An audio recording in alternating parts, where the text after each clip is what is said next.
Hello, and welcome back to my channel. If you are new here, my name is Jasmine Nicole. Right here on YouTube, I do faith-based content. Today is no different, baby. Let's get into it. Today we are on Acts chapter 24. If you are new here, welcome. Do not be shy. Let me know in the comment section that you are new here. Today we're going to dive into Acts chapter 24, and I'm excited to get into it with you. But be sure you read it for yourself, because reading the word for yourself is so powerful. God gives us so much insight when we spend time in his word. Now, if you have been around for a while, good evening, good afternoon. How you doing? How the family? It's good to see you yet again. Now, without further ado, y'all, let's get into Acts chapter 24.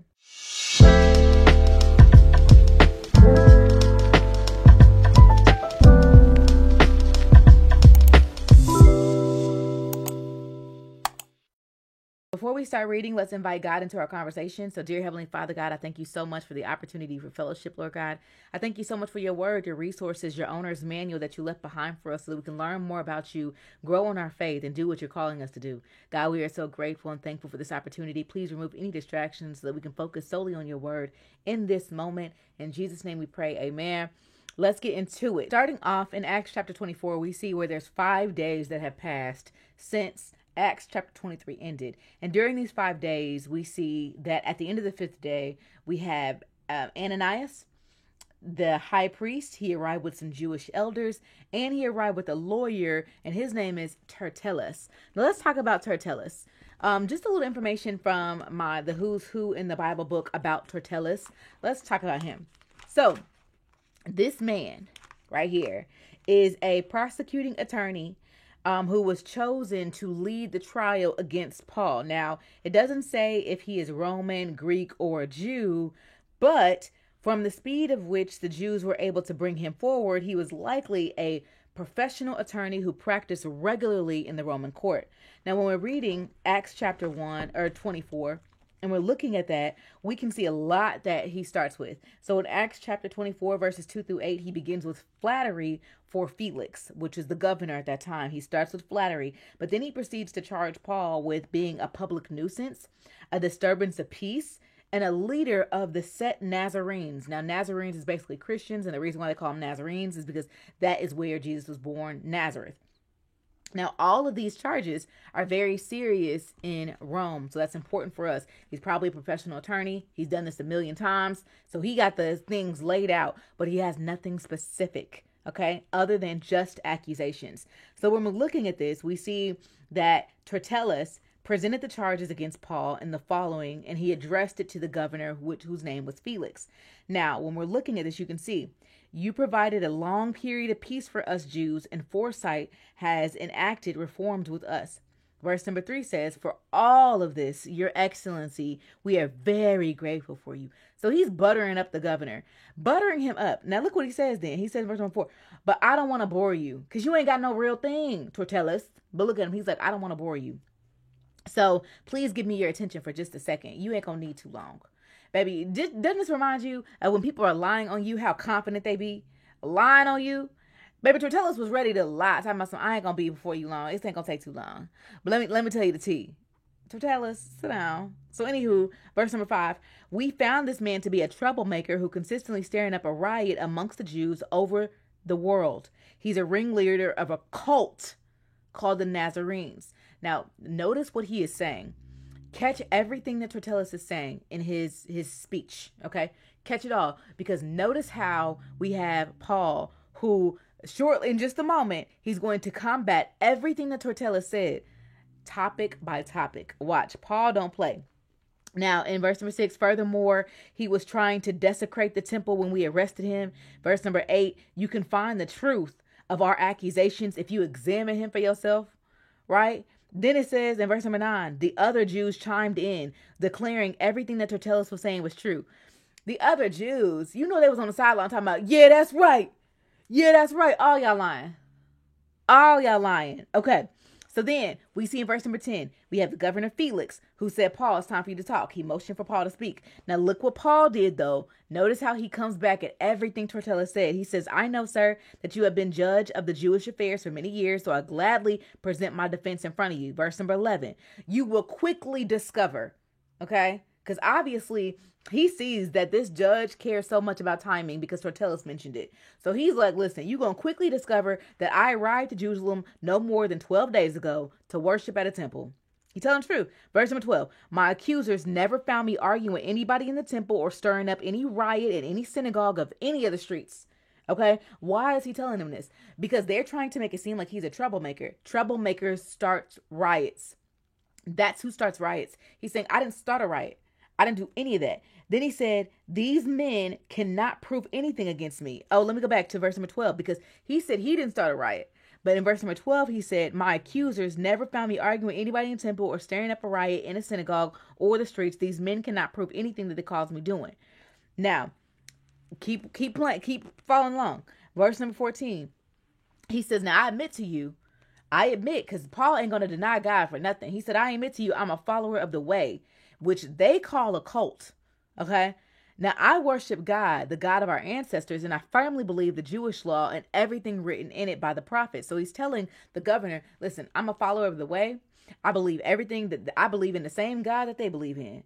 But I also believe firmly in the Jewish law, but everything also written by the prophets. Because remember, they believe everything written by the prophets, but they don't believe God is the Messiah. Jesus is the Messiah.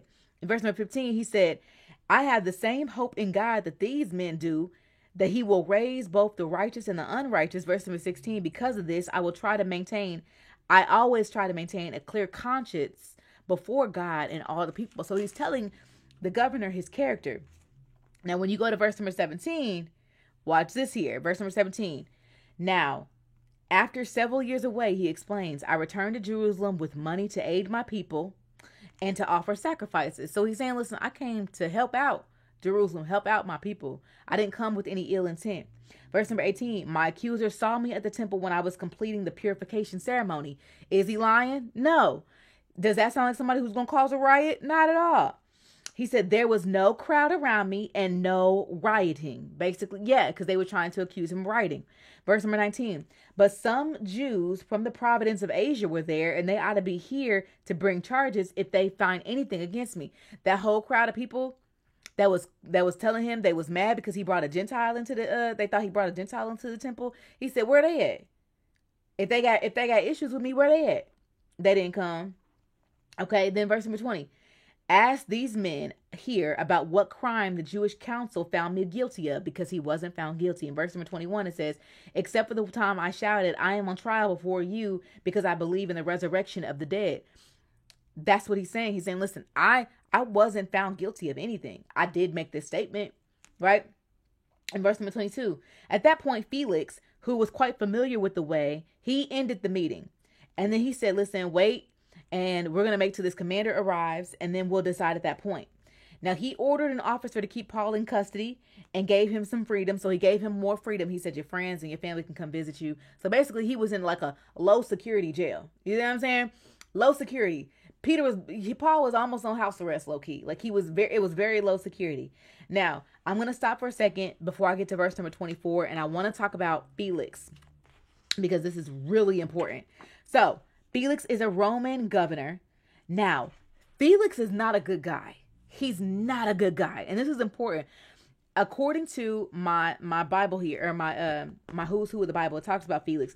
Felix utilized the aid of robbers to have Jonathan, the high priest, murdered. Yes. Now, his tyranny has been cited because he caused a Jewish revolt that broke out 6 years after it was recalled. He caused a Jewish revolt. Now, let me tell you something else. Felix had 3 wives. 3, baby. Felix was outside, honey. Felix had 3 wives. One was unknown. Another one was the granddaughter of Mark Antony and Cleopatra.